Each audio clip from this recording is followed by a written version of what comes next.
રાજકોટની game zone દુર્ઘટનામાં જીવ ગુમાવનાર મૃતકોની માસિક પુણ્યતિથિ નિમિત્તે 25 જૂન મંગળવારે કોંગ્રેસ પક્ષ દ્વારા રાજકોટ બંધનું એલાન કરવામાં આવેલ છે।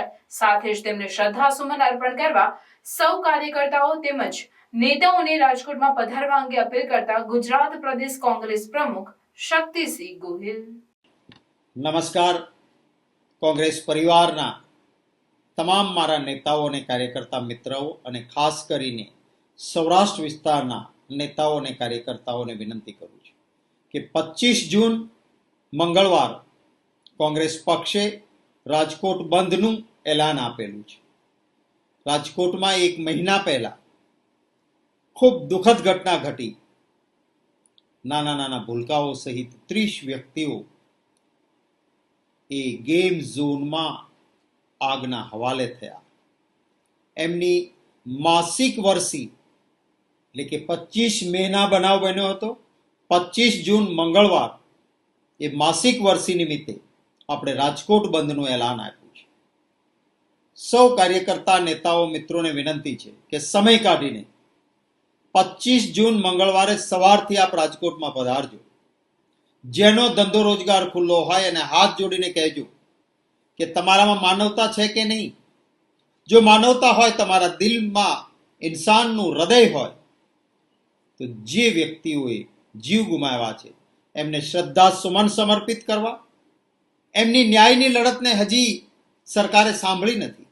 નાની નાની માછલીઓ પકડી છે, મોટા મગરમચ્છોને પકડ્યા નથી।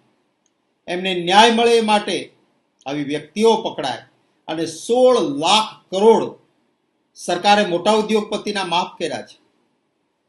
તો શું આ રાજકોટમાં જીવ ગુમાવનાર કેટલાક મધ્યમ વર્ગના છે? શું માત્ર 4 લાખ વ્યાજબી છે? કોઈ પણ રકમ માણસના જીવની કિંમતની બરાબર ન હોઈ શકે, પરંતુ મધ્યમ વર્ગના પરિવાર ઉપર જ્યારે આભ તૂટી પડ્યું હોય ત્યારે એને મદદરૂપ થવા માટે પૂરતી રકમની સહાય જોઈએ, આ સરકાર આપે। એના માટે આપણે કોંગ્રેસ પક્ષ તરીકે, જવાબદાર રચનાત્મક વિરોધ પક્ષ તરીકે લોકોની અવાજને બુલંદ કરવા માટે રાજકોટ બંધનું એલાન આપ્યું છે। એમાં આપ સૌનો સહયોગ ઈચ્છું છું। થોડો સમય કાઢીને જરૂર પધારજો અને જ્યાં જ્યાં આવતા હો ત્યાં જેની કોઈ દુકાન, ગલ્લો, પાન, ઓફિસ ખુલ્લી મળે ત્યાં જઈને આપણે કોઈ તોફાનો નથી કરવા, પણ એમને વિનંતી કરજો કે ઇન્સાનિયત દેખાડો, માનવતા દેખાડો। અને ખાલી 4 વાગ્યા સુધી છે, આપણે આખા દિવસનું બંધ પણ નથી કહેતા, કારણ કે કેટલાક રોજનું કમાઈને રોજનું ખાનારા વર્ગ છે, એને નુકસાન પણ ન થવું જોઈએ।